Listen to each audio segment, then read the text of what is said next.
ICQ Podcast, episode 346, John Amodeo, Last Man Standing.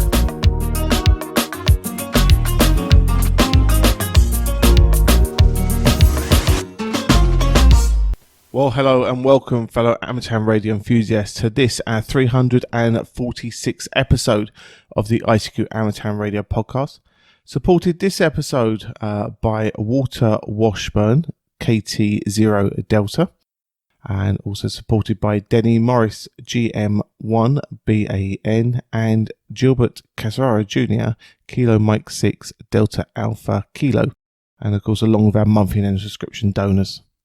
In this episode, Martin, M1MRB, is joined by Chris, Mike 0 Tango Charlie Hotel, Martin, Mike 0 Sierra Golf Lima, Ed DD5 Lima Papa, Frank, Kilo 4 Foxtrot Mike Hotel, and Bill, Whiskey Charlie 3 Bravo, to discuss the latest amateur radio news. Myself, Colin, M6BLY, rounds up the news in brief, and this episode features an interview with John Amodeo for Last Man Standing by Ed Durrant DD5 Lima Papa. Well, we really can't express enough our gratitude for the very kind listeners and fellow hams who support this show and keep it advert free. So along with Gilbert Casaro, Kilo Mike 6 Delta Alpha Kilo, we'd like to thank Denny, Golf Mike 1 Bravo Alpha November. And he says, only recently started listening to the podcast and hearing his old pal Leslie Butterworth, been listening to previous shows to catch up what's been happening and discussed. And he's located in the far north of Scotland near Thurso. He says, keep up the good work, 73 from Denny. So Denny, thank you very much for your very kind donation. And great to be in touch with our friend Leslie, who, I know is a warm person, and certainly what a person very enjoys a life. So, great for you to touch base with him. Walt Washburn, Kilo Tango 0 Delta from Colorado Springs in the USA, says, love the podcast. You're all delightful, and I really appreciate the points of view from outside the USA. His podcast is a regular companion when he's engaged in activities outside the shack. But I'll ask about that. Your secret's safe with me, Walter. I wouldn't get you in trouble. He said, please count me in your audience for the future and keep these wonderful programs coming. As the solar cycle gets better, he looks forward to chatting with us all on Oliver or Thor on 40 metres and above. So thank you, Walt, for your very, very kind donation. All you need to do, if you wish to do the same as the guys, is to visit ICQPodcast.com/donate. Lots of options there for you, but the best thing to do is to think about the value you got from the show, to put that into a monetary term and send it our way with one of the options there on the page. And generally speaking, everything that is sent in, most importantly, keeps us advert free and pays our bill and keeps us doing the show. Talking about the show, let's move on with the show. We're going to join Martin, Chris, Martin, Ed, Frank and Bill as they discuss and generate thoughts in relation to Costa Rica working VHF as a national channel, and Ireland loses its national broadcaster on DAB. As always, guys, hope it's something you enjoy.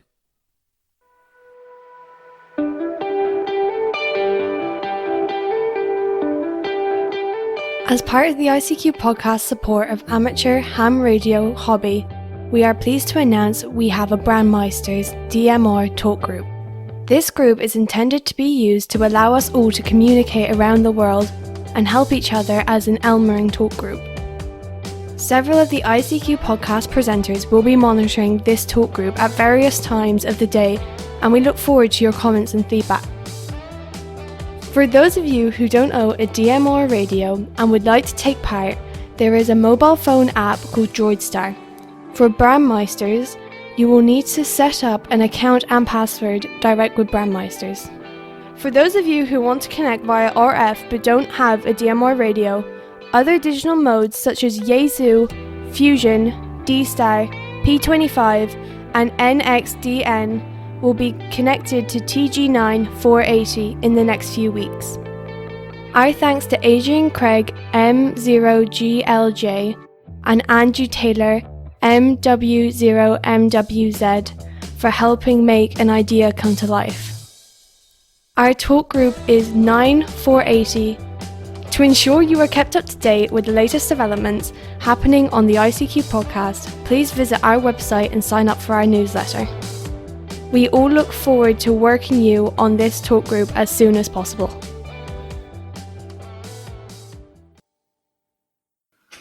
Hi guys, welcome to episode 346 of the ICQ podcast and tonight's Roundtable for that episode. Tonight I'm joined by Mr. Chris Howard, M0TCH. Hi Chris. Hi Martin, and hello to all our listeners. Looking forward to this one. Yeah, so am I. Also Mr. Martin Rothwell, M0SGL. 3 years ago, Martin, you made me behave myself for a whole day. Behave yourself, seriously, man. I don't think any of us could behave ourselves. You said to me earlier on the radio, you said you made me be an adult. I'm like, no, I didn't. We were both children as much as we are on any other day. Yeah, what we're talking about is it's Martin Rothwell's wedding anniversary today. So, and I'm recording a podcast on that day. You're a brave man. Yeah. But she's a lovely lady. I told you she's a keeper. Yeah. Also, we move over to Germany. We've got Mr. Ed Durrant DD5LP. Good evening, everybody. Hi, Ed, and great to chat to you on the podcast, though we've chatted quite a number of times on the radio in the last couple of weeks. Moving over the other side of the pond, Mr. Frank Howell, K4FMH. Hi, Frank. Hey, Martin, team and listeners. Good to be here again. Yeah, great to have you. And also the other side of the pond, we got Mr. Bill Barnes, WC3B. Hi, Bill. Hi, Martin. Good evening, everybody. I haven't done that in a while. Whoa, hang on. Sorry, I didn't realise Leslie was in tonight. Sorry, what's going on? Yeah. I think we give Bill the ICQ award for the best impersonation of Leslie. I would agree. Is that a compliment or an insult?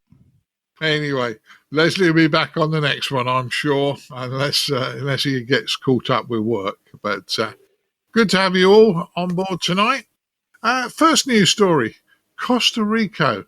It's a great VHF national channel, and it looks like they've got their repeaters all interlinked, so wherever you are, you've got 2 meter access. Martin, you've actually been to Costa Rica, haven't you? I have. It's a beautiful country. We went through some of the nice bits. We went through right round some of the back of Costa Rica as well, through the centre of Costa Rica as we were driving through. I didn't take a radio with me because it was our honeymoon, and I don't think that would have gone down too well. So didn't really look at what was going on there. But no, they've got a network of repeaters in Costa Rica. And if you actually look on the website that we've included in the show notes, they've got quite a lot of information about them. Not all VHF. One of them does look to be 70 SEMS and also 220. I don't know what that classes as, whether that's VHF or UHF. I think it's still VHF, isn't it? But yeah, impressive pictures on the website. Looks like the guys out there have done a fair amount of work getting everything working. It references that they've got quite a lot of C4FM, Yaesu Fusion stuff running there as well. So I don't know whether it's you can put C4FM in here and it'll come out FM elsewhere. I don't know, because not all of this is in English. But yeah, it's impressive stuff. Well done to the guys that have set this up. Yeah, sounds great. Frank, what's your thoughts on this one? Oh, I was delighted to read the story, and I agree with what Martin said, that they illustrate on the linked website. Six of the repeaters, for example, cover 80% of the territory, and even though Costa Rica is a small country, that's amazing. One thing I observe about it, and we see this on the West Coast in the U.S., where there's terrific linked repeaters and VHF, UHF, and above because of the mountains. And in Costa Rica, there's a number of what I would call moderate height mountains that give them natural tower space. So you don't have to have a big tower on top of a big mountain. You can have a short tower on top of a moderate mountain, and you get line of sight. And having modeled a bunch of that using GIS, that was the first thing that struck me. So they call it their national channel, and it looks like just a wonderful system, frankly. Yeah, it's a good idea to have I quite like the fact it's a national channel. And it's very similar in Ireland. If you go into one repeater, they all seem to be linked, whether it's VHF or UHF. But that way, there's always somebody there. And especially if you're new to amateur radio, you've always got somebody to talk to. So quite like the idea. What do you think, Bill? Yeah, I really like the website that they put up. I really enjoyed actually looking at not only the photos of the sites, which a lot of their sites look not too terribly bad. I mean, I have sites that are messed up from the weather, but they also put out coverage maps, and I thought that was really handy. So the whole whole system that they put together here, you can tell they spent a lot of work on it, and it really turned out nice. It looks. Yeah, as you say, it looks good. It looks good. Ed, what's your thoughts on this one? Yeah, I've just been looking through all this, and what's interesting is the table, the list, and if I understand this correctly, they're all interlinked, and this is an interlinking of both analog repeaters, so your normal FM repeaters, and digital, so DMR and Yaesu Fusion. So at some point it must be converting the audio, which is interesting. And some of the pictures of the sites on the top of the either mountains or hilltops, they've actually got proper concrete buildings as you would have for a commercial radio installation, and extremely tall towers. So it's actually a very, very professional looking setup as regards the towers and the buildings and everything else. And for a small country, they've obviously got themselves together, working together, and linked all these repeaters. And even the neighbouring countries apparently can get access as well. So even from Panama and Nicaragua. Sorry if the pronunciation's bad. So an impressive project that obviously they've invested a lot of time in, and hopefully now they'll see the results of all their efforts, because they've obviously done a very good job. Yeah, it's a great job, and as I say, it's no reason why us amateurs can't do a job like this. What do you think, Chris? Nothing a massive amount to add, really. I think comments really that Bill and Ed were saying, really, phenomenal effort. Great. And the pictures look like I'm guessing they're sort of sharing some of their towers with commercial users, because they're very large, and I suspect that they're probably piggybacking on some commercial sites, which is a good idea if you can do it. I say phenomenally, really professional looking installations. I quite like the map at the very bottom of the webpage that shows all of the repeaters, all 6 repeaters, and how they overlap. That's pretty cool. So no, very well done, and I can see that being a really useful thing for Costa Rica. Yeah, so if you go to Costa Rica, it might be worth taking a 2-meter handy talkie with you, because looks like you'll get quite a few contacts. Well, it's actually it's 2 meters and 77s and 220 megs, whatever that. I forgot what band that is now, but yeah, that's 1 1/4 megs, 1 1/4 meters, isn't it? Yeah, so but don't take a handy talkie if you go in there on your honeymoon. I've also noticed as well, some are actually on Fusion as well, and DMR. There's a few on DMR and a few on Fusion as well, which is good. But I believe it's only the 2-meter repeaters that are actually linked, from what it says. But in any case, the coverage is fantastic. And one of them has the coolest name. It's the Hill of Death Repeater. Yeah, that would wake you up, wouldn't it? I'm working the Hill of Death. Yeah, that's a good one. Right, let's move to our next news story. And this one, I think Mr. Rothwell has been quite loud about for years on this subject. And looks like you've got your wish, Martin, because RTE are ceasing radio transmissions on DAB. Now, RTE is the Irish national broadcaster. And to my knowledge, and I could be wrong, but to my knowledge, they're the first country to actually kick out digital voice broadcasting radio, aren't they? That is my understanding of it. I'll be honest with you, it's not so much my wish that they shut it down. It's just pointless still being there. And I wish they'd stop going on about how wonderful the system is and how it's doing so well, when actually they're fabricating statistics to take the 30-odd% DAB take-up that they've got, and they're now bundling it in with as digital listening, which includes Freeview, FreeSat, and smart speakers to sort of make that DAB look more impressive than it actually is. It says here in Ireland, RTE is apparently the only broadcaster on the system, and they're obviously removing their services from DAB because not many people are using DAB or listening on DAB. That's expensive for the transmission operators. So it's going to be a lot of redundant kit I don't know if RTE run their own transmitters or whether, like in the UK, they have a company like Arqiva that takes over or looks after the running of the transmitter. But either way, that's a lot of expensive kit that's going to be redundant. My point of view, bye. Good riddance to poorly designed, poorly implemented, failing technology as far as I'm concerned. In the UK, the regulator has a lot of explaining to do. I mean, you can pretty much get the same stations you can on FM, but in weaker quality. It's a nice idea, poorly implemented. I'm afraid that IP delivery, I think, is the future. I think medium wave and long wave will probably outlast DAB here. Yeah, that's just my views on it, I'm afraid. Not sad at all to see it go. Yeah, I know you're not a big fan, but FM is so much better. Why do I want to listen to something that I can get on FM in better quality? Yeah, true. I mean, yeah, last time I was out in Ireland, from what I remember, there were only two places that had DAB, and that was Dublin and Cork. Now, all right, most of the population of Ireland lives in those two cities, so it's understandable why those two cities have got it, but the rest of the country hadn't got it. Yeah, so there you go. Ed, you're saying that DAB now, if you buy a new car in Germany, you have to have a DAB radio. If there's a radio fitted to the car, it has to be a digital radio, a DAB radio, DAB+. And it's been like that for a couple of years here now. They're just trying for whatever they can do to promote it. Over here, they don't cram as many stations on one DAB transmitter as they do in the UK, but it's still, the quality is not as good as FM.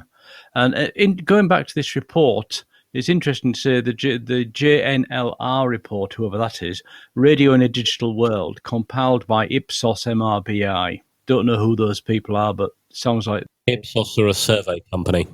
Thank you. Found that while 8% of the population in Ireland, and the population in Ireland is 330,000 people, are accessing radio via digital means, the smallest number of this cohort opt for DAB. So in other words, it's 8% of all the digital modes. So in other words, internet as well, satellite, digital and everything.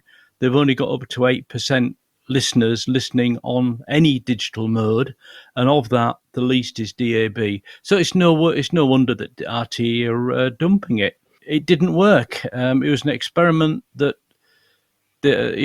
came out. It must be 15 years ago now, and this appears to be the first country or national broadcaster of a country that has said this just doesn't make sense because there's no take up. Let's do what we know, and I think what Martin said there as well, is internet radio is probably going to pick everything up via 5G or 4G or whatever, rather than DAB. Agree with you on that one, Ed. Totally agree. Chris, your thoughts on this one? So I have a few DAB radios, and I think it's okay. I don't necessarily agree with Martin that it's a total waste of time, because there is more choice, because obviously you are the quality. The argument is the quality isn't quite as good as FM, but a little bit more choice, I think. But I think in this case in Ireland, if you've only got a very small number of services on DAB, there's no one going to bother buying it, and therefore, if no one's got the DAB radios, then there's no point having it, basically. So I think that's the issue specifically in Ireland, is that I think there's about 5 or 6 different RTE stations that were on DAB, or actually just about still on DAB before the end of March. But that's it. So if you can get those on FM, then there's probably really, really little motivation to go and buy a DAB radio. That being the case, there's a very small audience, and if they got to pay for the platform, there's a lot of cost, I'd imagine, in transmission. It's just not worth doing. So that's why I guess they've stopped doing it.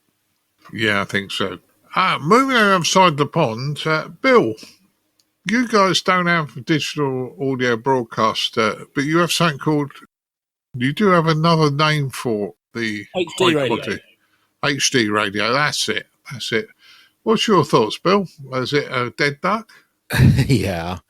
The funny story is I pulled up the Wikipedia article, learn a little bit more about DAB, and it says DAB is not used in the United States. And then they go on to give a whole reason that the FCC gave why my cynical self is, well, there, obviously wasn't enough DAB lobbyers paying to get this passed through. But at this point, yeah, we have some HD radio, which is just a digital carrier that hangs off the analog channel. But it's an okay rate, but it's like 300K per second. So I'm not sure how that would sound. So, and I'm not sure what Frank's going to say next, but I'll also throw in, I listen to satellite radio here because terrestrial radio is kind of, a wasteland around here of, ads and gags, and that's digital, and it sounds pretty good, but there's a lot of bandwidth you can pump down from a satellite, so of course you can make it sound pretty good. Yeah, well, you make an interesting point there before I go to Frank. I catch Mrs. B watching terrestrial television quite regularly, and there's lots of channels multiplexed on a single frequency. And when you look at some of them, the picture quality isn't that great. If you then go to FreeSat, which we've got in the UK, which is the same channels pretty much coming down from a satellite, the quality is just so much better, the picture quality. So I can understand why you're using satellite radio, Bill, because if the quality is that much better, that'll be good. Frank, what's your thoughts? It's very brief. The Latin phrase "veni, vidi, vici" was attributed to Julius Caesar. I came, I saw, I conquered. I don't know Latin well enough to know how to change the last word to "I failed," but that would be the appropriate comment. Yeah, I think you're right, Frank. I think you're right. The problem is that there's lots of nice technologies have come along throughout the years, and they've been very, very good technologies, but they were just at the wrong time. Another classic example was the mini disc. It was there. It was much easier to use and all the bits and pieces, but it was the interim between going from a CD player, portable CD player, to an MP3 player. Now, we know MP3 is not the greatest of sound before Martin bends my ear on that. But as a consumer device, the mini disc only had a short life, and they're great little devices. I've got one somewhere in the house. Martin, you point out one of the problems with technological innovation that is there. Back a number of years ago, when IBM was wanting to challenge Apple for PCs, you might remember there were a lot of companies getting in the PC world. There was one that I would have bet the farm on that would have been successful and was not IBM. It was Xerox. Why? Because we had the term for photocopying. Everybody called it Xeroxing. We Xerox this. And when you start looking at word processors and the modern office place and that sort of thing, I would have simply wagered the one who's going to come out of this very successful would be the company Xerox. Obviously, I was terribly wrong. And I think to some degree, the DAB kind of running aground here apparently is just, you can gin up a whole lot of things. It may have a lot of good to it, but it just may not take off. And there's so many moving parts that then change in the future that it's a challenge to make a go of it sometimes.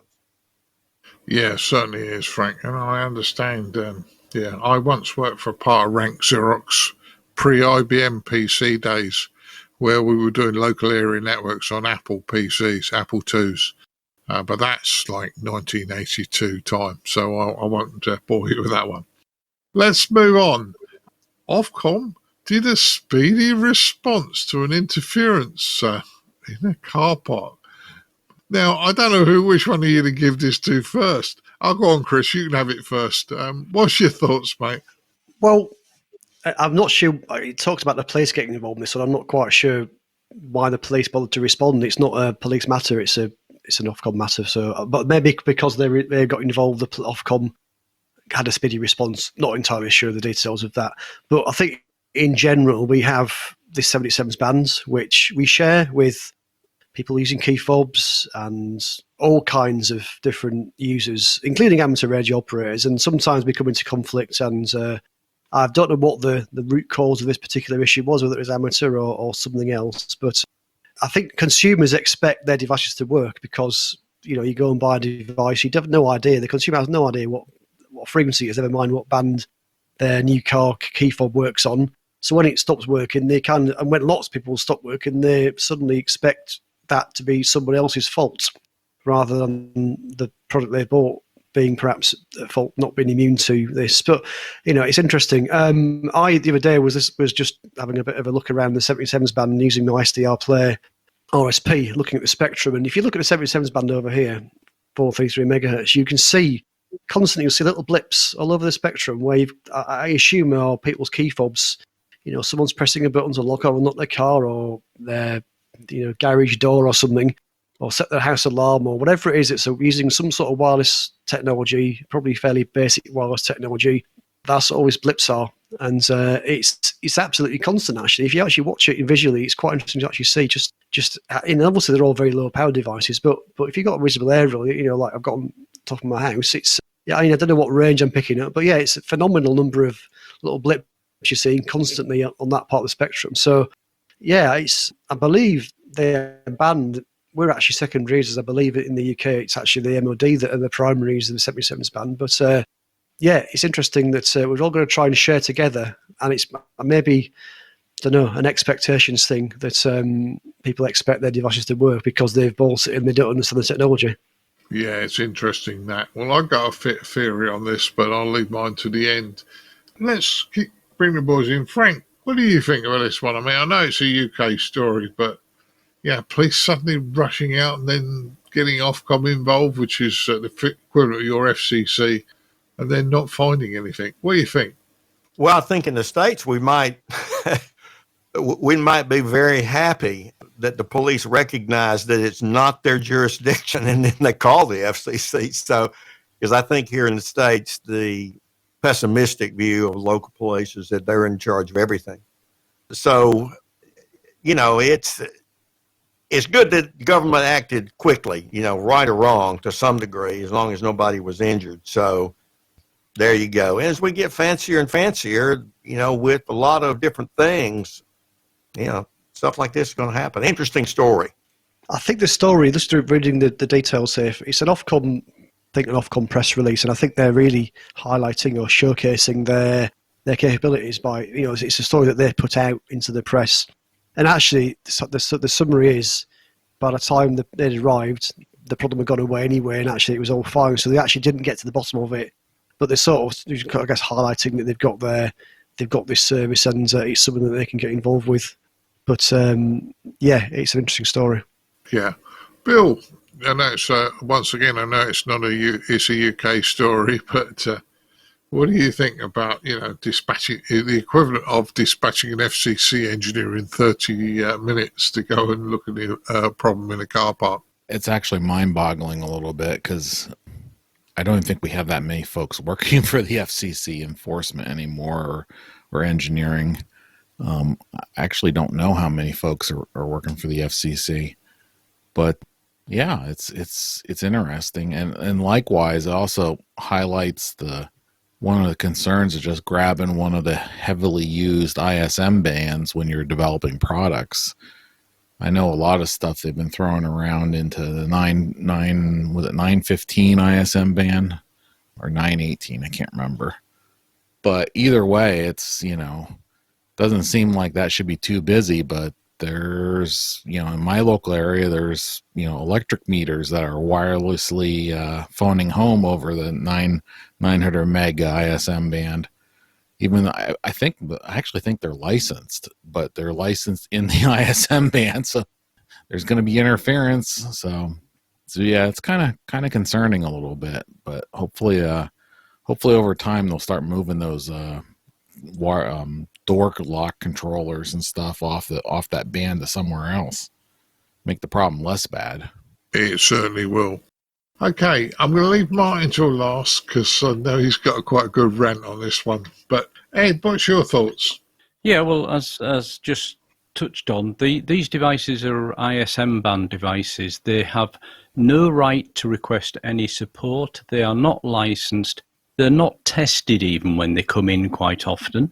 So the fact that the Ofcom sent out an employee with a piece of expensive spectrum analysis equipment to try and find a problem, which he actually failed to do because the problem had fixed itself before he got there, is sort of a waste of taxpayers' money. And by the way, Ofcom is not government. It's used to be, but it's actually effectively a subcontractor to the government. But in any case, they're paid for through tax money. And to send somebody out as an urgent matter for a service that's not paid for, from a business point of view, is not what you should be doing.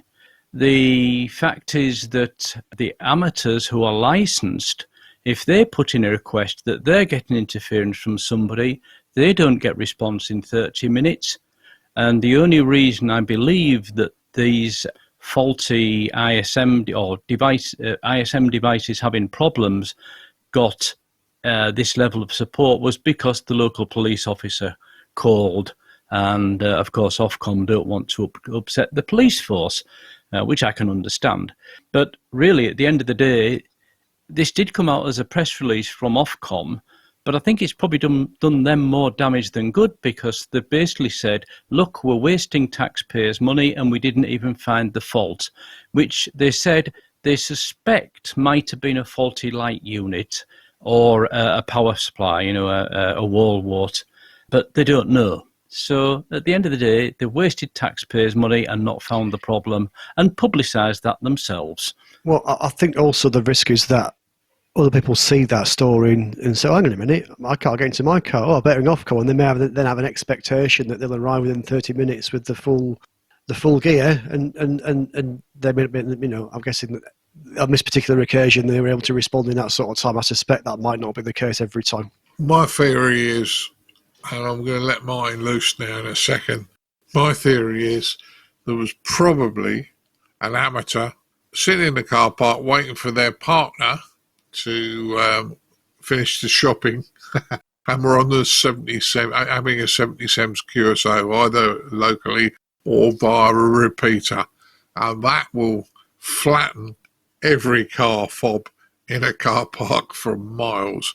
Even if you're running, if you run 5 watts, you pretty much wipe out a car park. You'd nobody to get in. But Martin, what's your thoughts? He says, rubbing his hands together. Yeah, I couldn't get into my car yesterday, and I was getting quite frustrated with it. And it turns out I should have called Ofcom and they'd have sent somebody out in 30 minutes. In reality, it was a flat battery, and a jump start actually fixed it. But very tempted to put in a freedom of information request to Ofcom just to see, what the expectations are now that they've made this nice big rod for their own backs and are, as Ed said, shouting about it.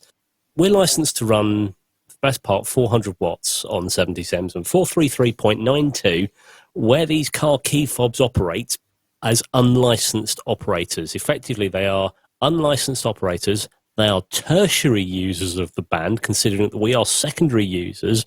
And I think the MOD is the primary user.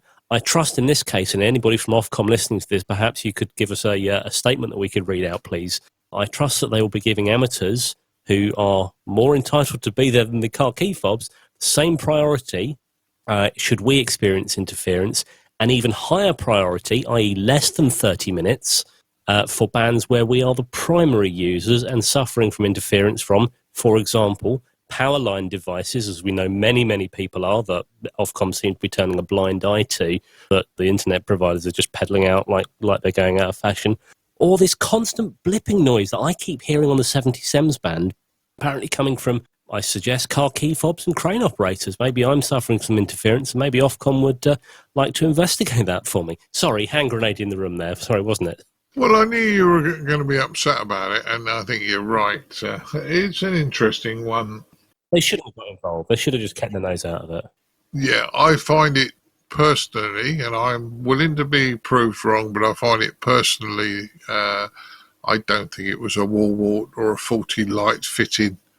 It was more likely an amateur in the car park. On a handheld in the car park, talking to the local 77s repeater. Yeah. I'm only reporting on what Ofcom said. I know. No, I'm not picking a fight with you, Ed. No, but I'm saying that's their opinion. Yeah. And, And it could easily have been that. It could easily have been like an LED light unit somewhere somebody turned on in the storeroom that happens to be next to the car park. Unless you go through the whole building, you'll never find it. And in fact, what Ofcom have said is, if it happens again, give us a call and we'll come straight over. So I guess that will be a less than half an hour response. Yeah, but the other thing I've got to say is... Talking Ofcom, stop commenting publicly. The other thing I've got to say is I suppose I'm really glad they didn't say it was probably an amateur in the car park, because we might get lynched with our aerials on top of cars, but hey-hum. If they accused the amateurs of that, they would be in a questionable legal standing if they didn't have proof. Well, I was going to say, the other thing is that a lot of Ofcom engineers are actually also amateurs, so why would they want to give themselves a problem that way? But yeah. Yeah, why would we want to give each other a bad name? Anyway, let's move on. France, ham radio exams have changed the way of marking them. I mean, Frank, I'm going to let you go first on this one because you understand about the marking. As Bill said, you'd know more about this than most of us. 3 points for a correct answer and -1 for a bad answer. Is that right? Well, that's, we're only dealing with a news story, and I don't hate to criticize news stories, but obviously they are limited in scope. But yes, that's what we're reading. Now, I can comment about the kind of the pedagogy in terms of the theory of teaching and evaluating about this. And one problem, and I hear this in the U.S., be interesting to hear what Bill has heard, since we have our question pool with the questions and answers, we have a lot of hams, or we have enough to recognize, you can just guess, and you just guessed and got them right. Probably not. But on the other hand, so if you were to give 3 points for a correct one, and if you had a wrong answer, it's 1 point, that seems a little bit superfluous. What is often done to deal with guessing was one of them that's terribly wrong, what we commonly call a giveaway. Like the sky is green. Yeah, I know we know about auroras, but that sort of thing. So there is a place in testing penalize a grossly wrong, and the argument is to deal with guessing. It seems to be dealing with the number of angels on the head of a pin here. So anyway, this didn't move me that much. Not sure why they did that. They may change it and go back, just a point or something. I don't know. I'm just kind of confusing as to why. Well, I've now seen to have they've gone from that to the 1 point for a correct answer and 0, but for a wrong answer. But it was quite strange. We all thought that was quite strange to get 3 points originally for a correct answer and 1 for a bad one. So yeah, interestingly, Bill, what's your thoughts? Yeah, that was the thing that jumped out at me. I was trying to read the whole, frequently asked questions of what they've changed.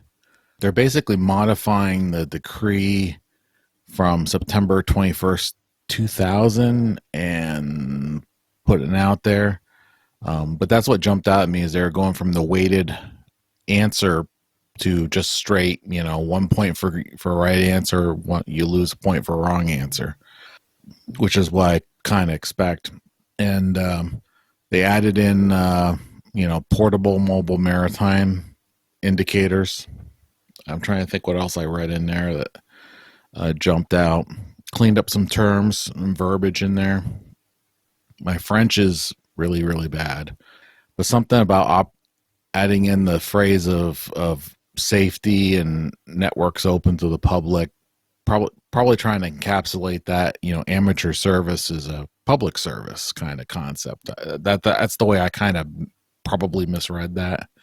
So yeah, it's good. They finally did some updates, and they're going to go into effect, I believe, in 3 months after they got published. So this will be the rules in France soon. Yeah, well, it's interesting. I'm looking at this. They're doing the Harrick exam, the French Harrick exam. 40 questions in 45 minutes. So it is a bit of a machine gun to do this. You've got to be pretty damn quick because 40 questions You know, I'd have thought at least a minute to read it, digest it, and back in again and read all the answers.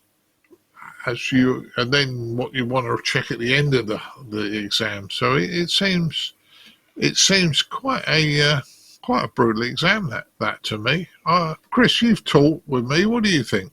Well, yeah, I think I'm glad they've taken away the negative marking scheme. That does seem a bit unfair. If you get a question wrong, you lose marks. That does seem a bit. I think I'm glad they've corrected that.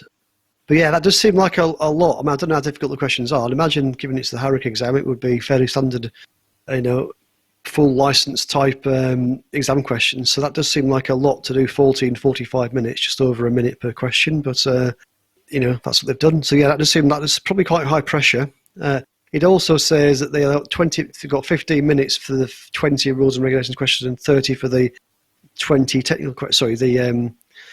So they've actually split it into different sections. You've got a section to do with rules and regulations and a section for the technical theory section. So you've actually, basically they've broken it down that way as well. So if you fly through the rules and regs section, then actually you forfeit the extra time you've saved, because then you've only got a fixed amount of time for the technical questions, which seems a bit strange, but I guess that's their system. It also mentions that they've added DSP, digital signal processing, to the exam as well. So they've also done a bit of an update, a bit like in the UK we did our exam update with new technology. So that's probably also a good thing as well, sort of introducing some new stuff.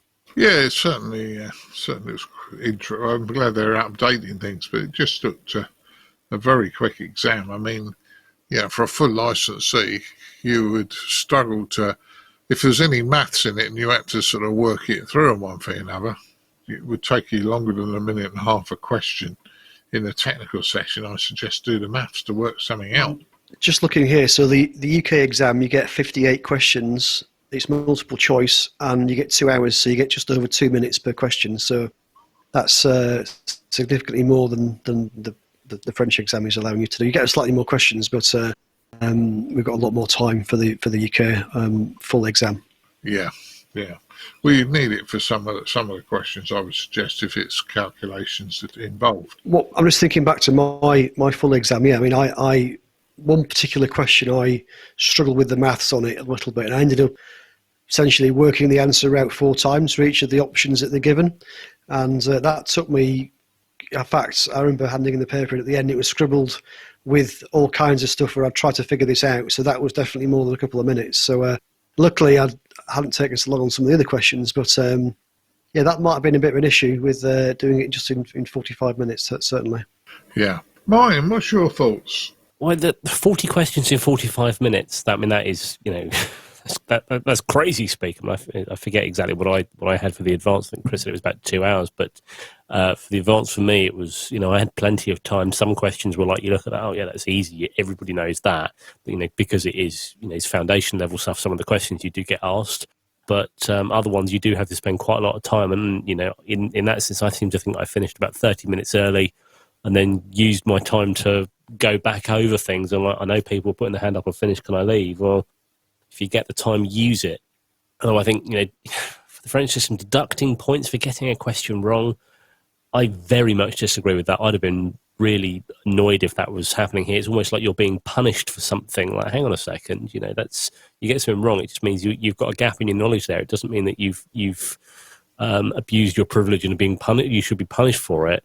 To me, it almost sounds like they don't want, or in that system, they didn't want people to get licensed, and they were trying to put people off.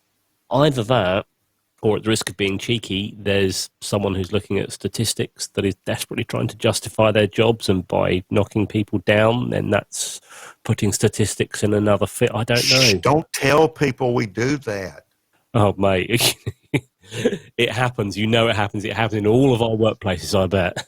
Yeah, well, at least they're now doing the 1 point for a correct and 0 for the incorrect. Which is clear. I think that's fair. That's a better move. No, I just wanted to add about this scoring thing. What we don't have is what the percentages used to be.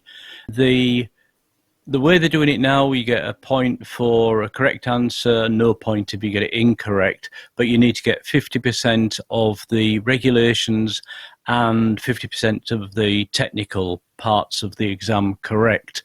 Previously, with the 3 points for a right answer and 1 point deducted for an incorrect answer, we don't know what the percentages were, so the past percentages, so we can't really comment whether this is now harder or easier.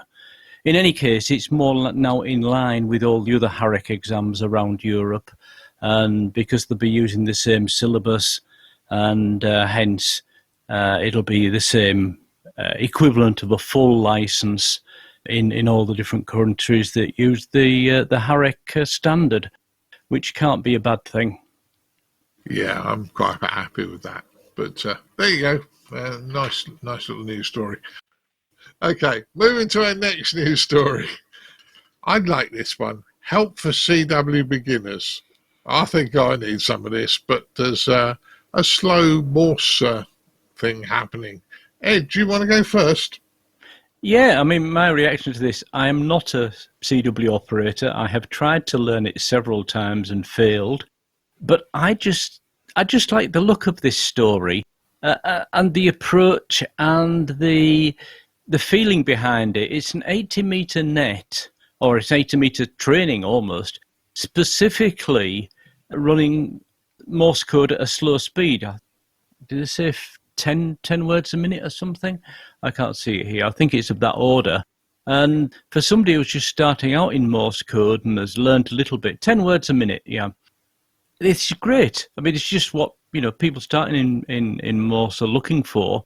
And there was a comment somewhere that it's at different times of the day because a lot of the people there are actually retired that are running this, and on 3.555 megahertz. So they've got a Facebook page as well and various things, but it's just a nice thing for the newcomers, and it's just a nice action that a group of people have got together and said, let's do this, let's help people, and all power to them. Good on them. Yeah, I like the help bit. So I'll give you that.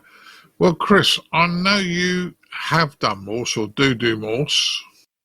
A lot better than probably most of us, but what's your thoughts? I would definitely, I wouldn't necessarily agree with that, but I really struggled to do Morse. Dan on the podcast is probably our most prolific Morse operator. I struggle. I think I've done Morse on the air possibly once. So if that qualifies me, fair enough. But no, I think we all learn. Look, we all learn in different ways, and there's been lots of different activities to get people to learn Morse. There's been the lockdown Morse on YouTube. This is on the air. I think find the way that works for you. I think this is another option, and let's have as many options as we can. So no, I fully applaud what the guys are doing to help people to learn this skill. My downfall is just not spending enough time doing it. Frankly, I just need to dedicate some time to actually do it properly. But no, I mean, I applaud the guys for doing it. Like I say, I think we all learn in different ways, and you've got to find the way that perhaps fits the way that you learn. And if this is another option, if it works better for you, then fantastic. Yeah, I know what you mean. Well, the only time I think I've got left in my diary at the moment, and I'm keeping it free, is between about 2 and 3 in the morning. So I probably won't be taking this one up as much as I really ought to.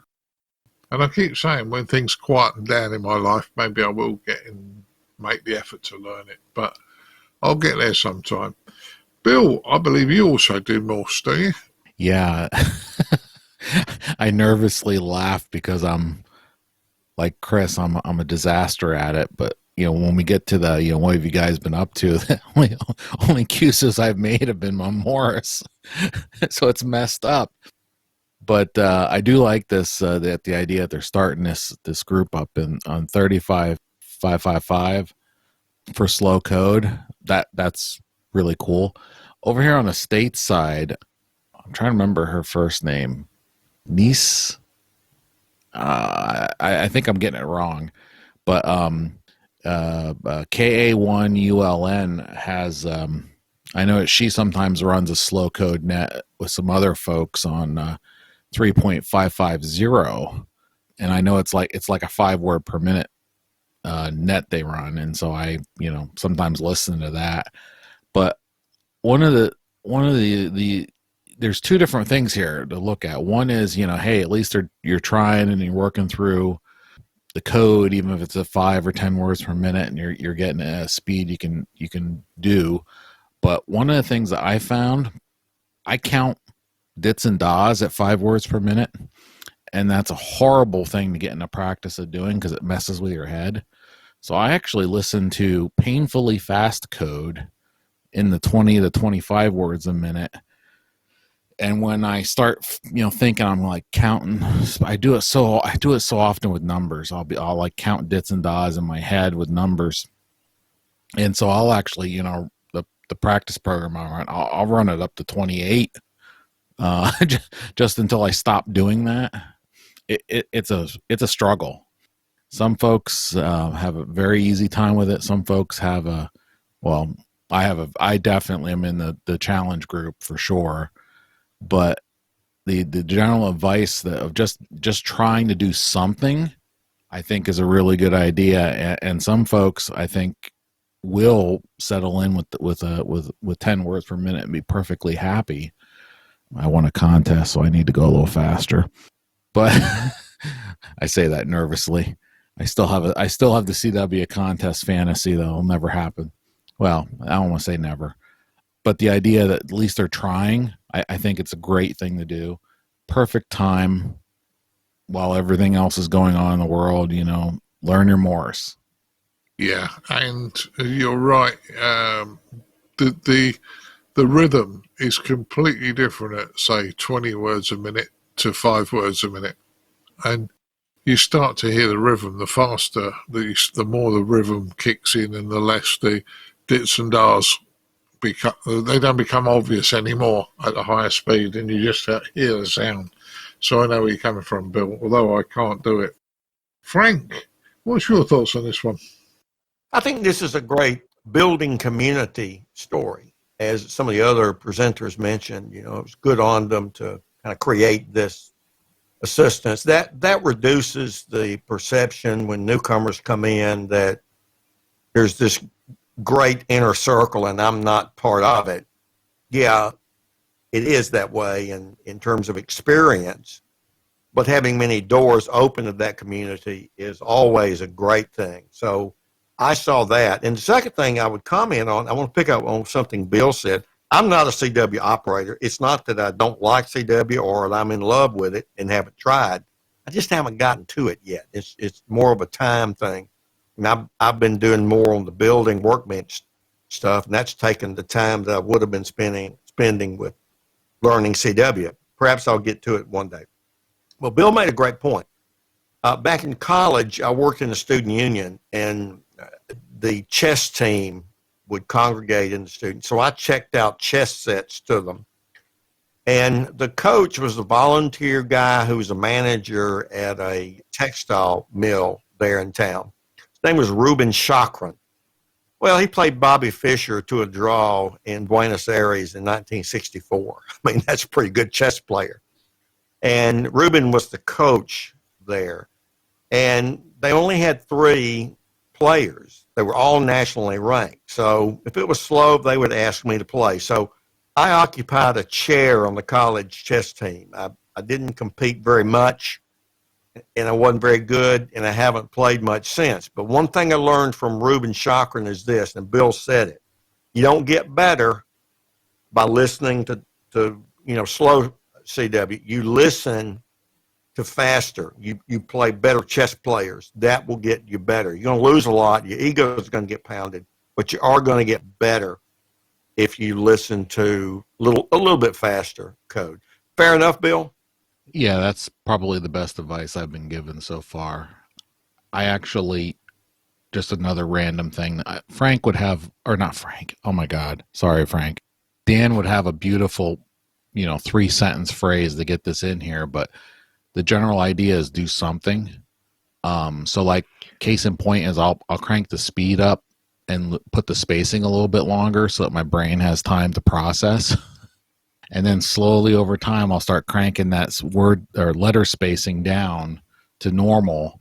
And but once again, it takes a lot of time, and it's like anything else. You got to put time into it to get something out of it.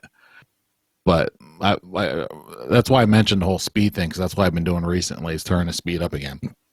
Because I was really, really, really good at 13 word per minute, the 15, and then I fell apart when I didn't do Morse for like 3 months. So I can hear Dan now. Get on the air! Get on the air! But yes. Yeah, he's begging for a QSO, but fatigue wise, I'm done after about 15, 20 seconds. It's not good. I got to build up my endurance too. Yeah. Martin, last words on this one? I think you just beat me to it. I was just going to say, Dan's probably sitting here at home listening to this, and he's probably just saying, just get on the air. Anyway, it's any way to learn, it's got to be a good thing. I want to learn Morse. I think my problem with learning Morse, other than the fact that I don't have the patience for it at the moment, and I obviously don't have the time, is that I don't have a key. So perhaps if I get myself a Morse key, there's an incentive. But with these guys setting up the slow Morse, fantastic. It's a great thing. So if you're wanting to learn Morse, check this out. Yeah, no problems. Well, let's move on to the last news story. We covered this some time ago, but it's raised its head again. I think maybe because they've been doing it again. But Bitcoin transfer via ham radio. A big no-no, I would suggest. Frank, your story, go with it. Well, I read this, and Southgate had it on their news story, and it comes from the Bitcoin.com, kind of the budding industries magazine. It says the title, "No Internet, No Problem, How to Send Bitcoin by Amateur Radio." The Southgate article said, Bitcoin article describes how Rodolfo Novak, VE3NAK, and Sam Peterson, KE8KRX, used amateur radio to transfer Bitcoin using JS8 call on 7.077 megahertz. Okay, U.S. FCC Code of Federal Regulations 93.113 says, Subpart A, no amateur station shall transmit. Subpart 3, communications in which a station licensee or control operator has a pecuniary interest, including communications on behalf of an employer, and it gives some exceptions. Bitcoin ain't one of them. So just to raise that issue, they gave a public key so you can decrypt it. I think probably the decryption issue was dealt with, but just raise the question of, is this legal in the U.S.? And some of the other presenters from different parts of the globe can comment about the local regulator, but they're promoting it in the trade magazine from their perspective to use this sort of amorphous thing called amateur radio, that you could conduct Bitcoin transactions of money by amateur radio. And I guess I just raised that question. Is that legal? Back to you, Martin. Well, I was going to jump in on this. I suspect the UK regulations probably sound pretty similar to the ones in the States. So no encryption and no commercial use. I suspect you mentioned about they've made the encryption key public, so that possibly might be a get out of jail card. That's probably a bit of a grey area. The commercial use, this sounds like they're doing it as a proof. They're just saying that, we're doing a cool thing here with amateur radio. Okay, it wasn't real. We're just doing a proof of concept. So they probably haven't broken the rules yet. If anyone did it for real, I suggest they probably would be breaking the rules. But I think they're just kind of using this as a way of showcasing the fact, look, we can send money through the air without even the internet. I think it's just a cool thing, but I suspect doing this for real would be breaking the rules.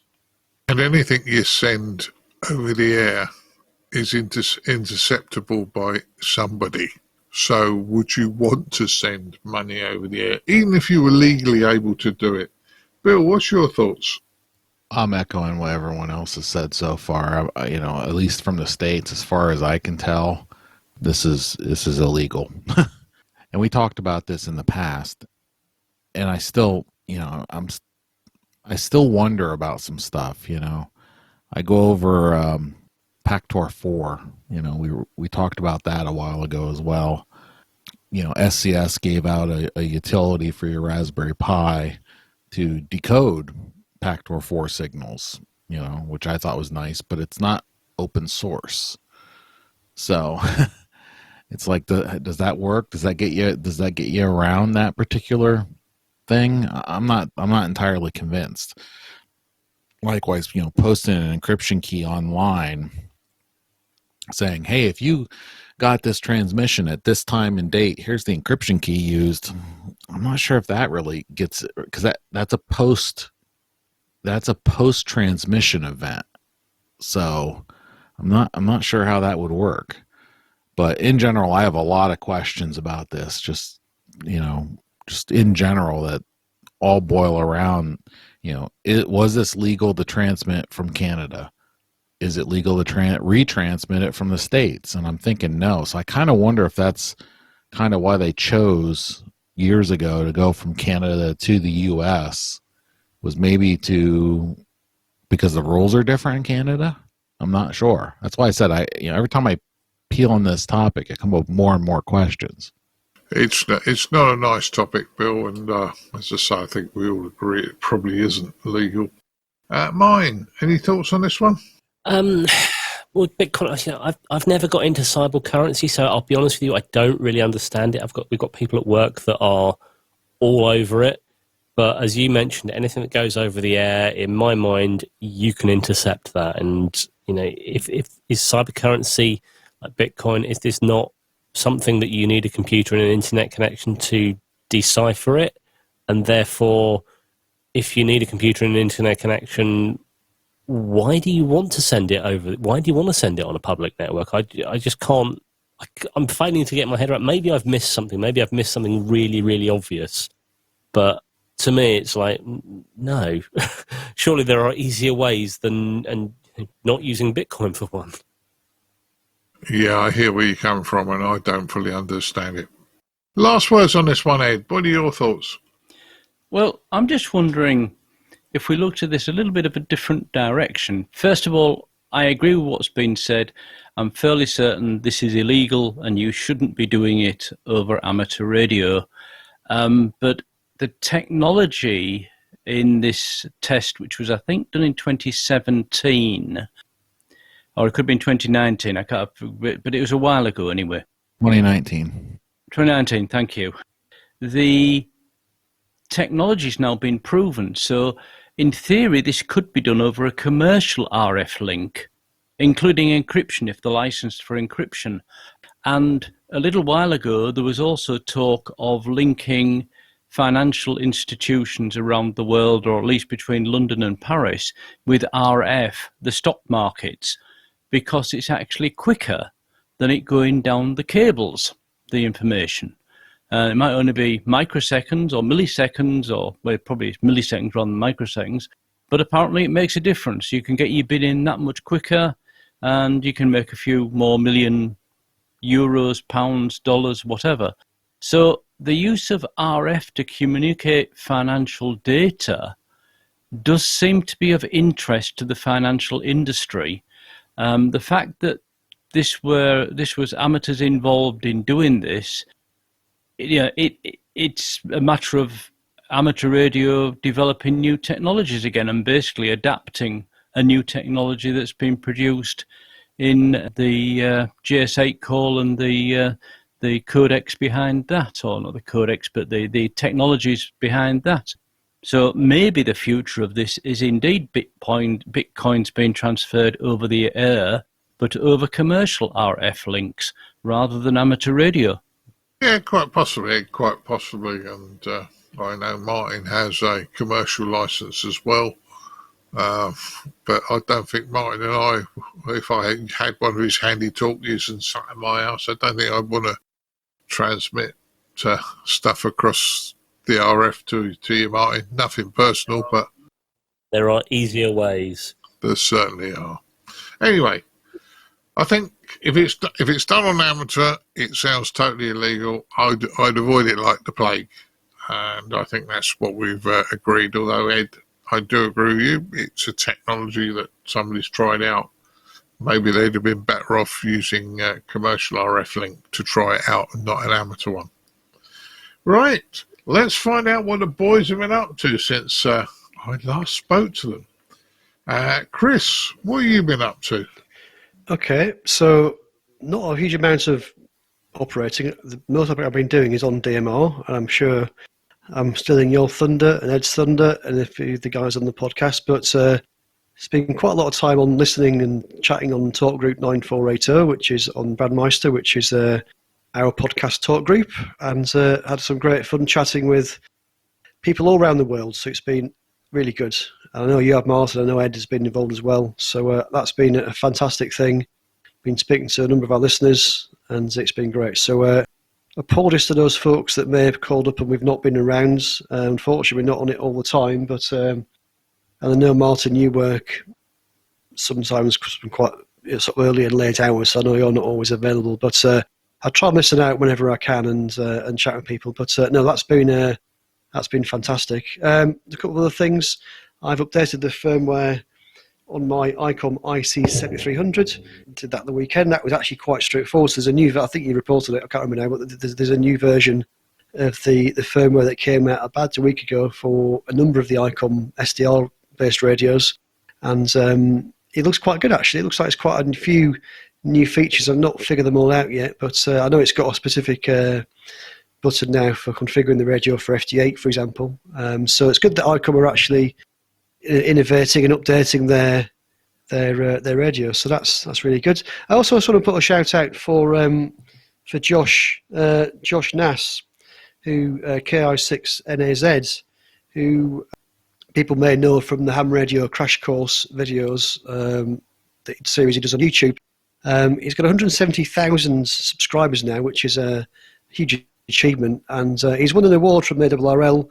He's won the 2020 Bill Leonard Professional Media Award for video reporting. So just wanted to say congratulations to Josh.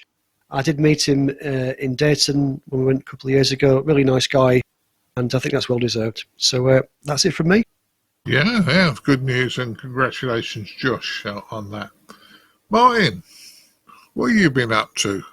Like Chris, I have been using DMR. I know people think, hey, hang on, seriously? Martin's using DMR? Yeah, I am. I'm using DMR on 9480. We can obviously talk about that now. So if you have a DMR radio and you've tuned your Brandmeister into 9480, you may have already spoken to me. So hello, spoken to a couple of listeners on there.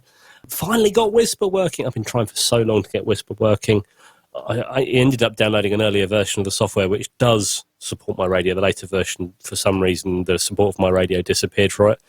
It's terrible front end, but to tell you what, the back end of it's really, really clever, the way that it works, and 5 watts to Australia and New Zealand. I can't go any lower than that. My radio doesn't do any less than that. But yeah, it's working really, really well. And also been playing with SSTV on 20 meters, which is a bit of fun. But that's pretty much what I've been working on recently. Not very much else going on. I did put an antenna up outside for my hotspot. I've sort of been running it into a much smaller antenna, and that worked. But I wanted to be able to go a little bit further away from home, and I was getting sick of constantly having to flick away from the main radio, switch over to the hotspot so I could use the white stick on the roof. So I put another white stick up for the hotspot, and now I can go a little bit further away from home. So if I'm walking around the area, then I can get on air like that, which is good. And that's pretty much what I've been doing.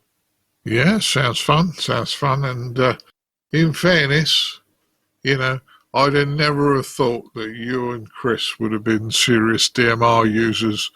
If we'd have been talking about this back in January, you'd have been spitting blood. But it's great to have you on board. But there you go. Ed, have you managed to get out any soldering or any other bits and pieces? Yeah, actually I have. I've tried 3 sort of summit activations since the last show. On the last show I was on. One of them was a fail. In other words, I didn't get any contacts because of a hardware problem in the equipment. So it's the first time I've actually hiked all the way up to a summit, and it turned out to be a waste of time. The first time in 2 years, and that's about the third time ever, I think, because normally I manage to struggle by and get something right, but this one really foxed me as to what the problem was. Of course, once I got home, I found out what the problem was and fixed it, but I'm not ready to head out again when the snow stops. It keeps snowing here, so wanted to get to a few more SOTA summits before the winter bonus points finish at the end of the month. Apart from that, I've been preparing my presentation for the QSO Today Virtual Ham Expo. When this podcast plays, I will already have done it, and it either will have been a complete failure or gone okay. Let's hope gone okay is the result. I'm doing a presentation, or I have now done a presentation on the HEMA award system for activating mountaintops and hilltops and things. And the other thing is, like everybody's been saying, I've been on DMR on 9480 and chatting with some of the listeners and some of the co-presenters. And for the listeners that might go, well, I haven't got a DMR radio, but if you've got an Android phone, the Droid Star app works fine. You still need to register for a DMR ID, but that's pretty straightforward as well. Look on the web, it'll show you how. And you can join us on DMR on 9480 through your Android phone if you haven't got an actual DMR HT. And that'll do me for now. Back to you, Martin. Yeah. I was to say we've been hammering the talk group, and I think the funniest thing is that very early on in talk group, I think some of the people that came up were very surprised to hear us on it. And guys, we're just amateurs like you guys, so we really do enjoy the conversation. Frank, what have you been up to since last time I spoke to you? Well, as I promised last time, I have been tempted into the underworld of DMR. I did acquire an Anytone AT-D878UV with Bluetooth. I have the box here, have not unpacked it yet. Getting a hotspot, learning Pi-Star, getting that programmed and understanding those things has taken some of my time. Head over heels in data with 2 decades of the ARL sweepstakes data with Dr. Scott Wright, and we're looking at generational changes and the effects of being a member of a contest club on performance. So been doing a good bit of that, like Martin Rothwell, still testing some antennas with Whisper, and like on 10 megahertz, it's been tearing up Europe, a little surprising, hitting the South Pole and Australia when the props are right. And so just kind of enjoying having a Whisper beacon to see where things are going. So that and a few other bits and pieces, as you guys say, over in England. And that's kind of kept me busy. I did get my second COVID shot, and I think today I am back to being human. Well, that's good news. You've had your second COVID shot, Frank. You're just ahead of me on that one. But I get mine in about another 6 or 7 weeks. So, good on you on that one. Sounds like you've been busy. Bill, what have you been up to since we last spoke? Not much radio related. Actually, stand by. Listen to 60 meters while you guys are talking, because N2GBR is on a SOTA summit. And I couldn't resist because he's on 60. I might actually hear him. Last month, I've been doing a lot of listening to Talkgroup 9480 because generally when folks are talking on there, I'm in the middle of something else. Made 1 or 2 calls, but looking at that. Aside from that, chased a few SOTA summit folks on CW last couple weeks. But the main thing that really got me all tied up with time and stuff is I got a Raspberry Pi 400. So I got on a waiting list before the new year. It's a all-in-one Raspberry Pi built into a keyboard, kind of like a Commodore 64 ish thing, but it's now the Shack computer. So I got it here running. So I got things like FL Digi on it, WSJTX. I got JS8 Call on it. I got my PMON stuff. I got PAT on it for WinLink. Yeah, so it's I've been spending a lot of time with that. Tried a couple different distributions for those that do the Raspberry Pi thing. Normal Raspbian is a Debian-based Linux built specifically for the Pi. Tried the ham Pi build. That worked well. It just, has everything. Well, if you download the ISO, it has everything in it. If you want to pick through it, you got to run scripts and stuff, but it's pretty straightforward. I have one card set up with that. I have another card set up with Ubuntu Pi build. Anyway, I'm back to Raspbian because, like I said, I've been messing around with this for weeks and just having a grand old time with my, modern day Raspberry Pi in a retro style keyboard. And just to also throw this out there to make it well said, the Raspberry Pi 4 is powerful enough to be your daily driver. The Pi 400 is the same CPU, just a little bit higher clock and a much better heatsink. So this is definitely a win for those that want to, jump off of what they're doing now and just do the Raspberry Pi thing as their main machine. It's all doable. I got Chromium on there for web browsing. I got my Thunderbird on there. Not Thunderbird. Claws Mail. I probably could put Thunderbird on there because I think there's a build. Email. I already got LibreOffice on there for documents. Like I said, I'm having a grand old time messing around with the Pi 400. So that's mainly what I've been up to. Yeah, well, I'm pleased about that, Bill, because I can tell you Colin's also got a Pi 400.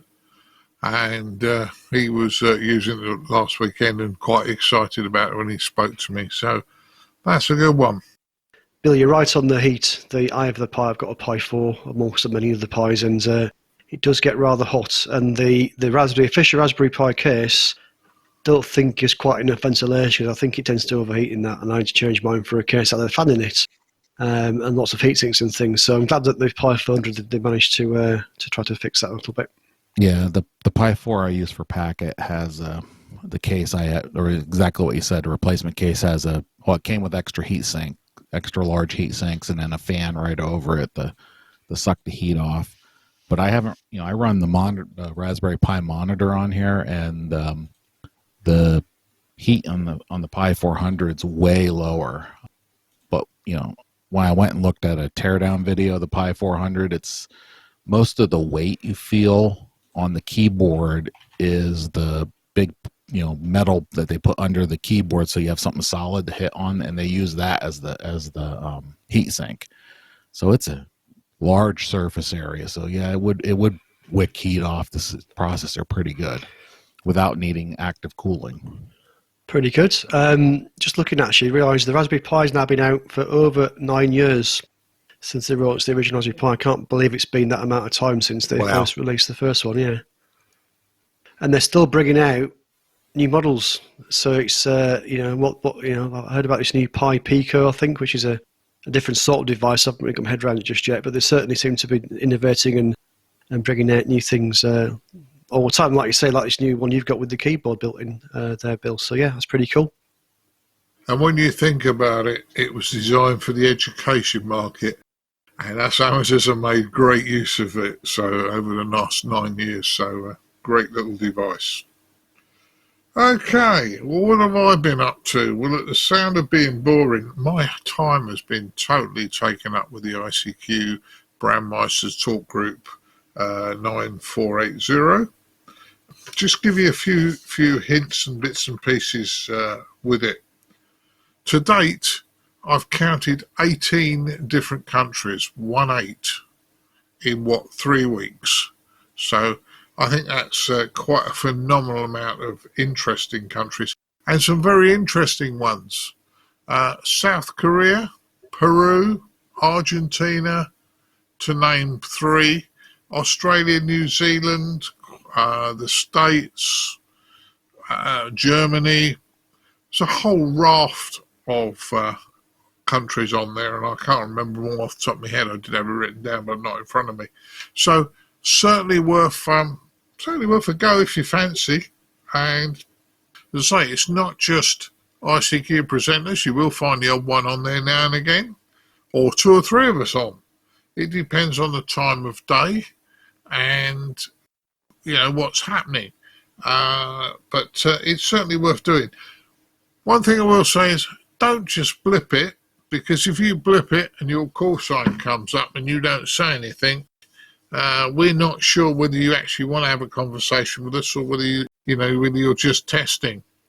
Now, one of the things I will say is that please, if you're going to join and do a fair amount of this is a suggestion. It's not a legal requirement or anything, but make sure you have an email address, say on QRZ or something like that, because if you are creating a problem within a digital talk group, you need to be told fairly quickly that you're doing it, because if you lock the whole system up, that wouldn't be particularly good, and you wouldn't be seen in a particularly good light. So we all make mistakes.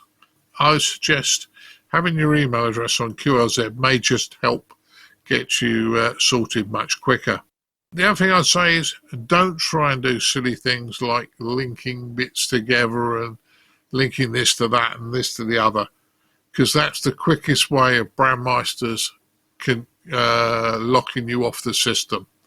If you do something silly and they can't contact you quick, they disable your login from the system. They disable your radio ID, and you then have to talk to them to get it reactivated. So just a little bits and pieces. There are so many different time zones, so be aware that there are times when it's going to be quieter than others, but there will be people on at all sorts of times. Even if it's quiet, it might be worth putting a call through. Certainly, it's happened in the UK and Germany. You need to, in your Brandmeister's dashboard, you need to put a password in now have a password for your hotspot. And within the Pi-Star software, you need to put that password into your hotspot so that it connects to the Brandmeister's network, Brandmeister network properly. Ed's going to correct me on using the S at the end of this in a minute. So that needs doing. Make sure you get your password in. Not all Brandmeister servers seem to have the Talkgroup 9480 at the moment.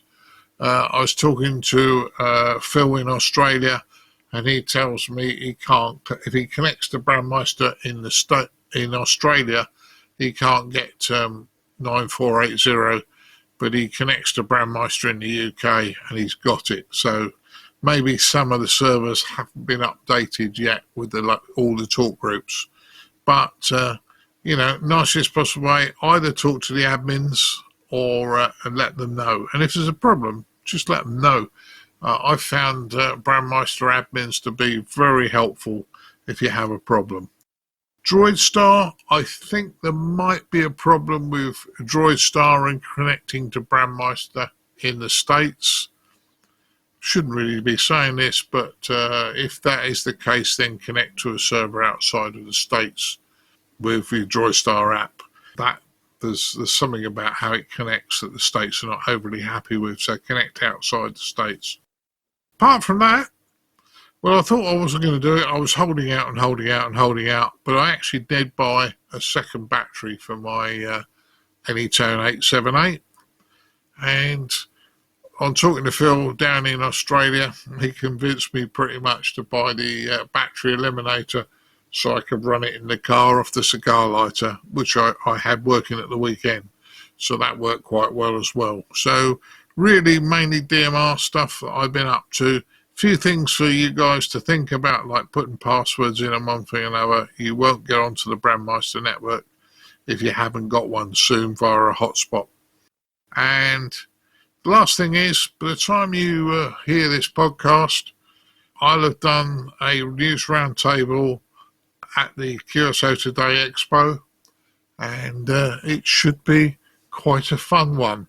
I hope and pray we get a lot of people to turn up, because it's going to be another one of those lively discussions, I hope. So that's what I've been up to, boys. So we've all been pretty busy.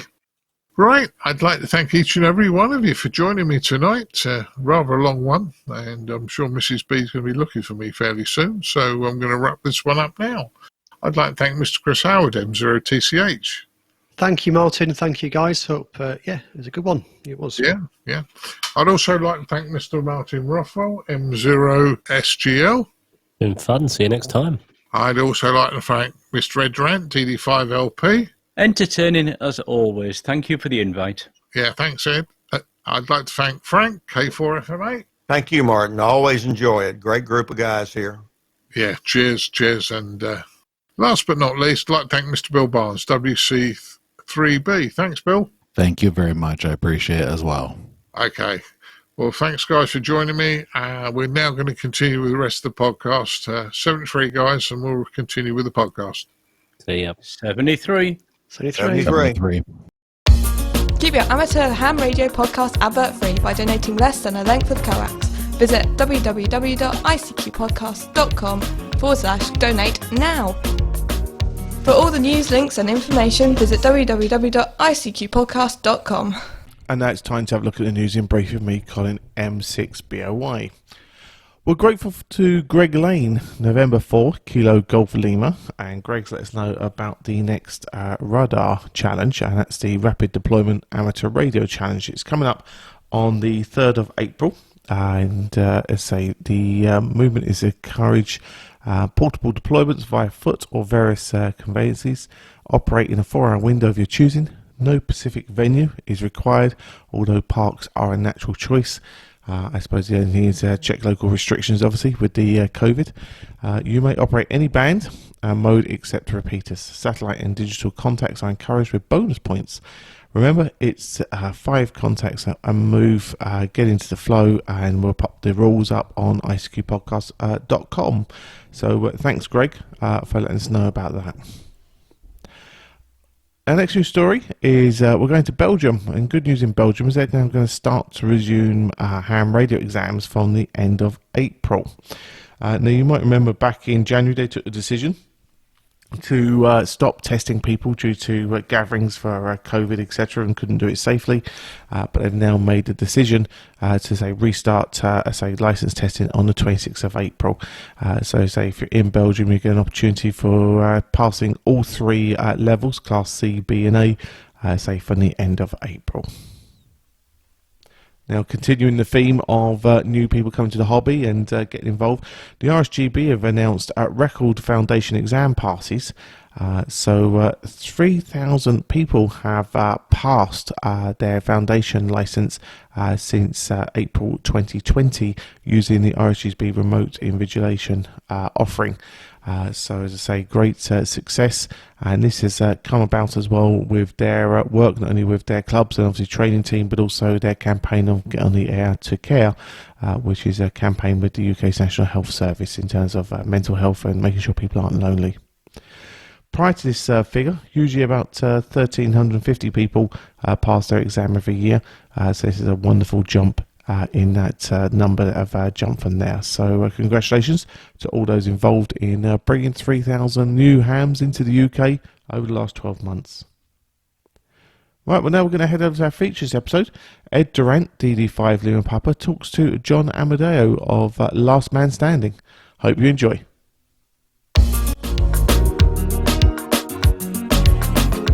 And now what you've all been waiting for, this episode's feature from the ICQ podcast.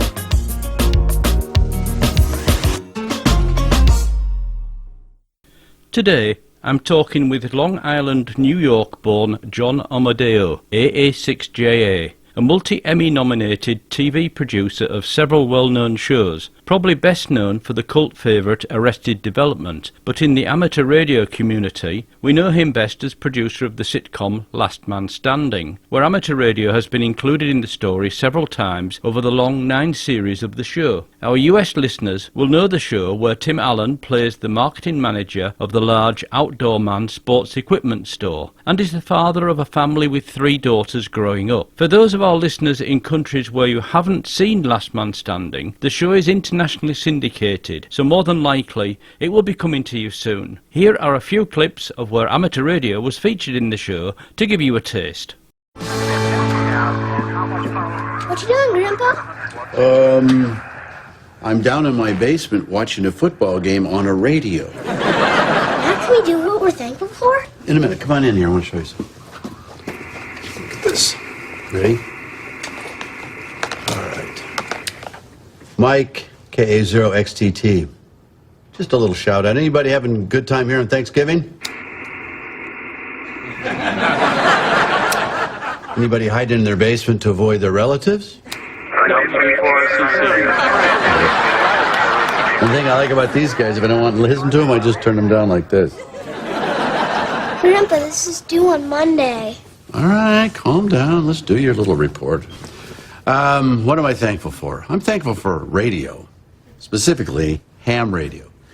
Ham radio is heavily regulated by the FCC, the same people who censor network television but not cable, so drug dealers and murderers become our heroes. They not only censor, but they regulate my ham radio. They require me to have a license, tests, and if they don't like what I have to say, they can fine me or lock me up. What a great way to treat the last line of communication during the coming apocalypse. Why does the government choose to regulate free speech and ham radio, but anybody can operate, I don't know, a hemp outlet?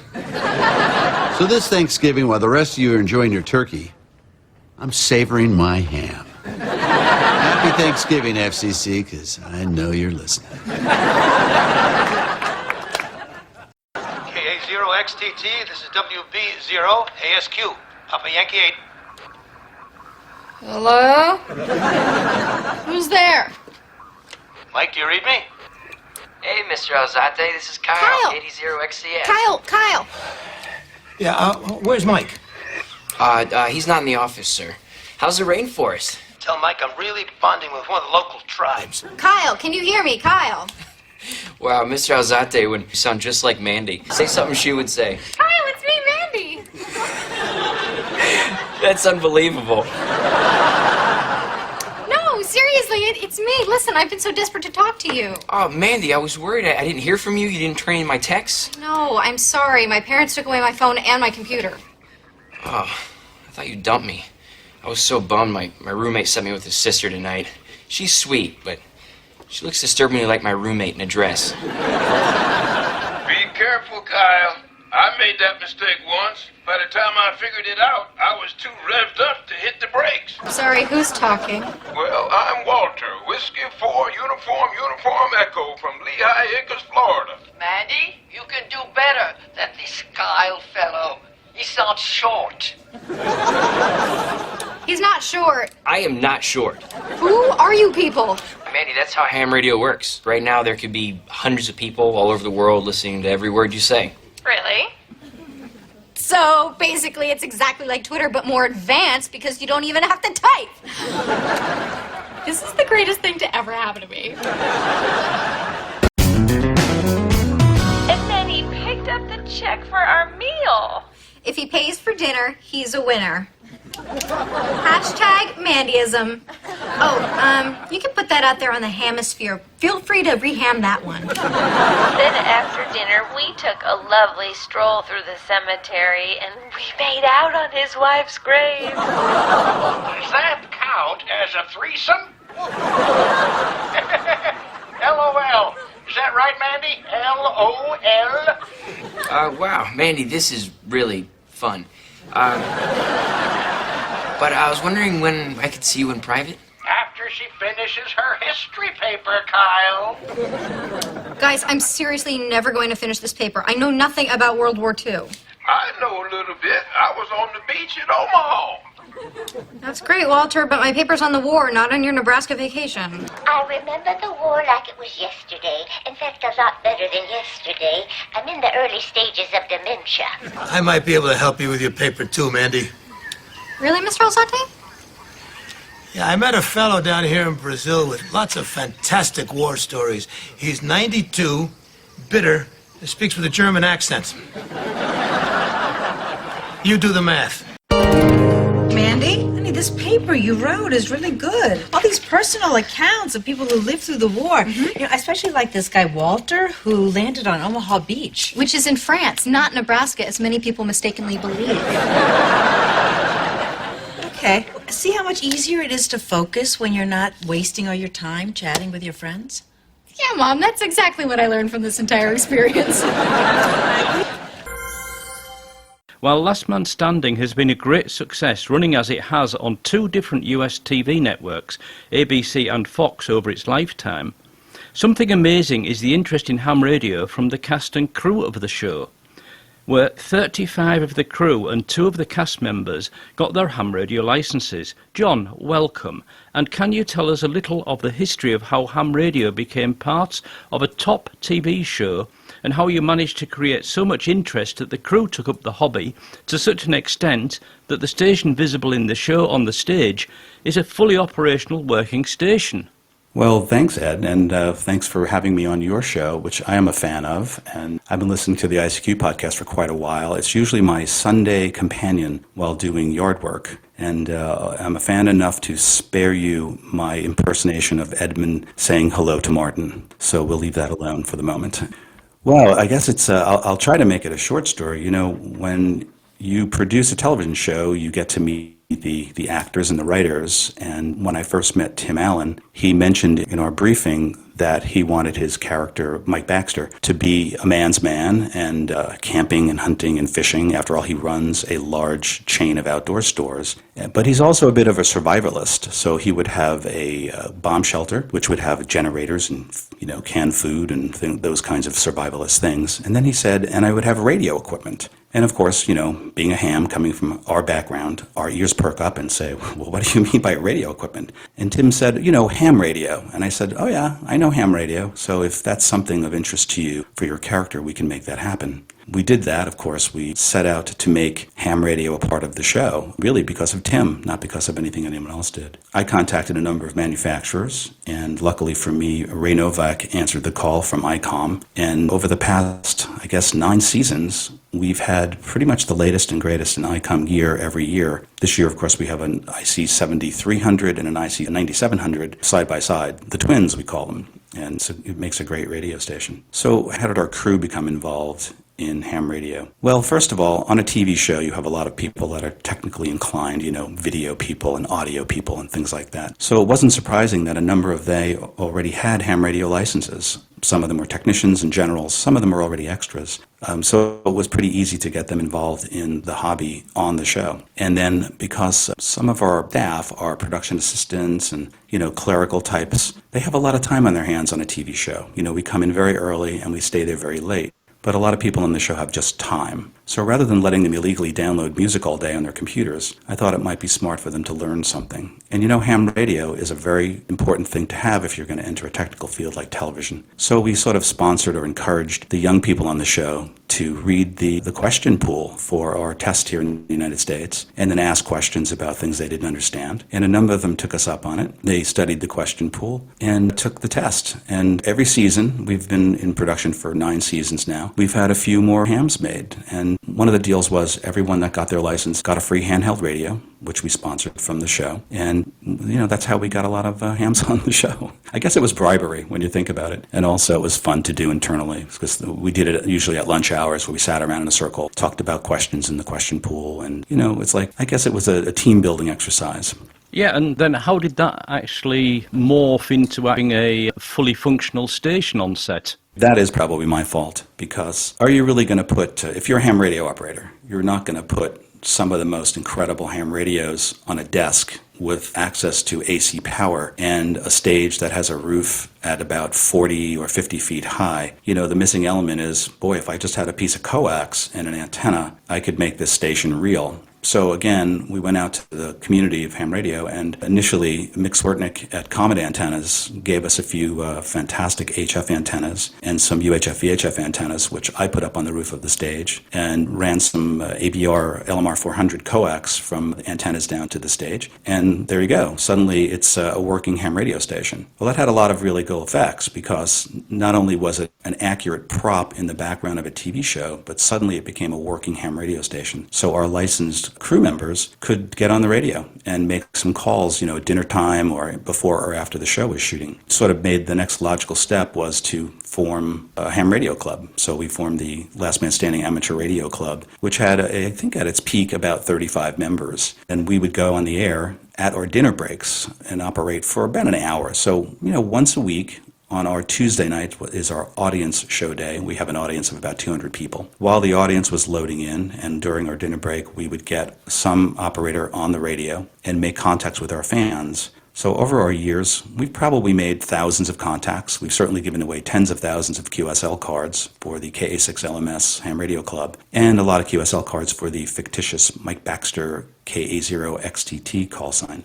So that's been a lot of fun for all of us on the show to do that, and it sort of became a thing in the ham radio community in that people really liked to contact the actual radios that Tim Allen sits in front of every week on the show. If you watch the show, you can see the radios in the background. They're always on. You can see signals coming and going because, of course, the band scopes are live back there. It's just been a fun thing for the amateur radio community to know about and do. It's been something in the amateur radio world for quite a few years, I think, and now after 9 seasons, the show is indeed coming to an end. And I know you want to tell our listeners that you've actually come up with something along with the Long Island-based Great South Bay Amateur Club to give the show a really good send-off amateur radio style. So what's happening, John, and how can our listeners get involved? Well, that's the best question of all, of course, is that, we are going to wrap this season after 9 years, and that's happening in just a few weeks. So rather than just fold up the station and send it all back to various manufacturers that have loaned us that equipment, we thought we should have one more radio event. And we came up with the idea of having a KA6LMS. Essentially, it's a goodbye QSO, if you will. I was going to do it as a 1-day, maybe 2-hour thing.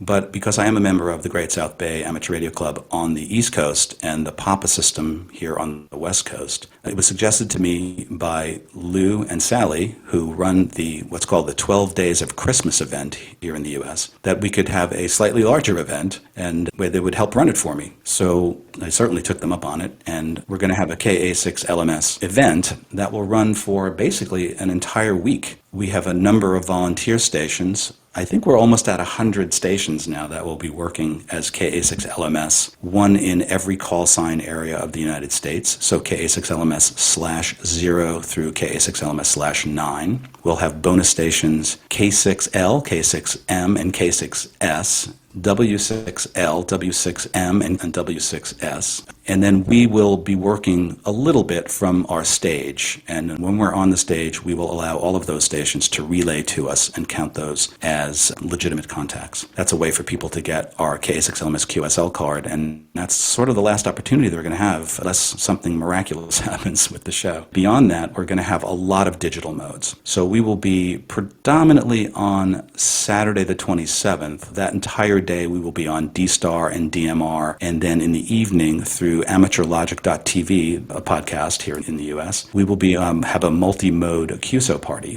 which will have almost every mode we can think of that's digital, beyond D-Star, DMR, Yaesu System Fusion, but also things like Echolink and All-Star and Hamshack Hotline and those kinds of digital modes, which is a good way for your listeners to call us and get our QSL card. Will you actually get on the microphone at some point, John? I will be. On Saturday, the 27th of March, Rob, AA6RA, who's pretty much the official voice of KA6LMS, will be on our stage on 20 meters. And on Sunday, March 28th, I expect to get on the radio from the stage. But I'll probably be working 40 meters more toward the evening. So we hope to be able to make contacts on HF at the same time we're making contacts on all the digital modes. Great stuff. And just for people looking for the information and all the timings and everything else, I have the website here. It's gsbarc.org/LMS. So the listeners can check that and find the right times to be on the right modes to try and catch up with the team there. And we from ICQ Podcast will try to take part, probably on DMR if the HF bands aren't playing well at the moment. But we'd really love to get through and get a contact with you, and I'm sure most of our listeners would as well.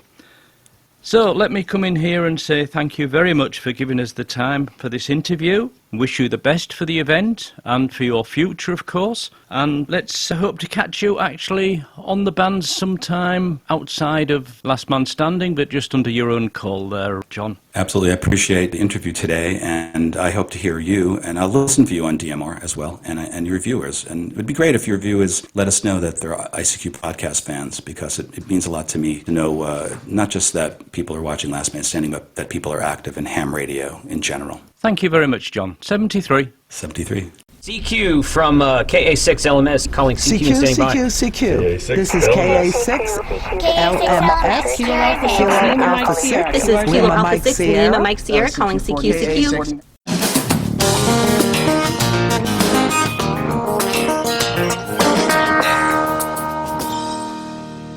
If you're a fan of Tim Allen's TV series Last Man Standing, you'll have a final chance to contact the show's amateur radio club station before it goes QRT. KA0XTT73. The week-long KA6LMS radio special event starts on March 24th at 0000 UTC and runs through 2359 UTC on March 30th.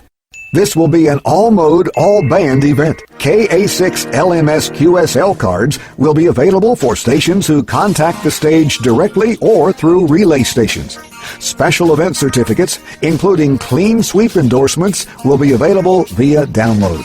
For more information, go to www.gsbarc.org/LMS. The ICQ Podcast. Getting it said for amateur radio.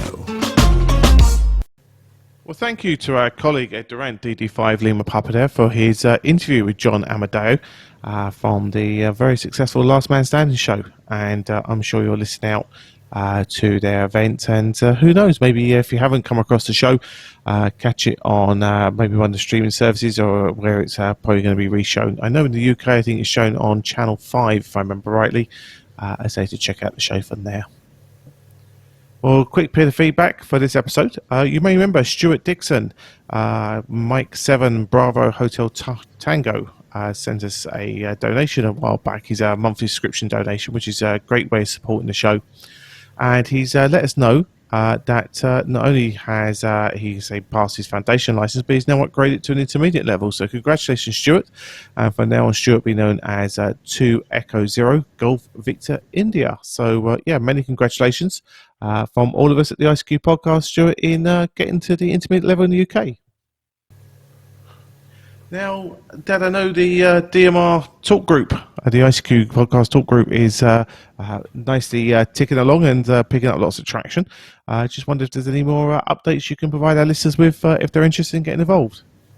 Yes, certainly, Colin. Well, I mentioned in the What You've Been Up To, which the boys and I usually talk about what radio have been doing. There was one thing I really missed, and it is so important, guys, and it's so obvious when I tell you.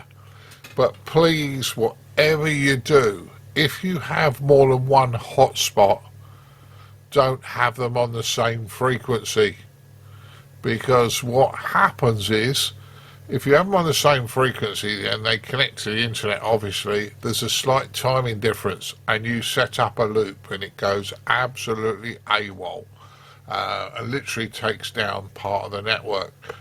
Now, if you do it, you won't be doing it for very long, because Brandmeister will remove your login, will cancel your login. And I feel really bad because we had to ask Brandmeister to do this to somebody the other day. And that was why I was suggesting that if you put your email address somewhere where it's accessible, like a QRZ page, then at least, you know, we can have a friendly word with you and say, hey, you've set up a loop, you need to sort it out, rather than having to look around the internet, not find anything, and then have to ask Brandmeister to silence you for a little while. So it's not personal, but you need to understand, if you have two hotspots on the same frequency, you will set up a loop. But apart from that, it's been very, very positive. there are various people on at various times of the day and night. I'm not always on myself. I've had just over 24 hours where I wasn't available. But nicely, it's working very well, Colin. Yeah, well, that's great news to hear. So that's ticking along nicely. So, guys, if you want to get involved, the best thing I suggest you do is to head over to ICQPodcast.com, and there's the pages there to help you get involved, as say in that talk group there. So, yeah, check out that area for yourself, and that would be a great way for you to get involved. Well, as always, as mentioned, people like Stuart that we heard there change his call sign, and the guys that supported this episode, they're the people that say pay our way and keep us advert free on the ICQ podcast. So we'd like to thank Walt Washburn, Kilo Tango Zero Delta. We'd also like to thank Denny Morrison, Golf Mike 1 Bravo Alpha November, and Gilbert Caricio Jr., Kilo Mike 6 Delta Alpha Kilo, I say, for keeping us advert free here on the ICQ podcast.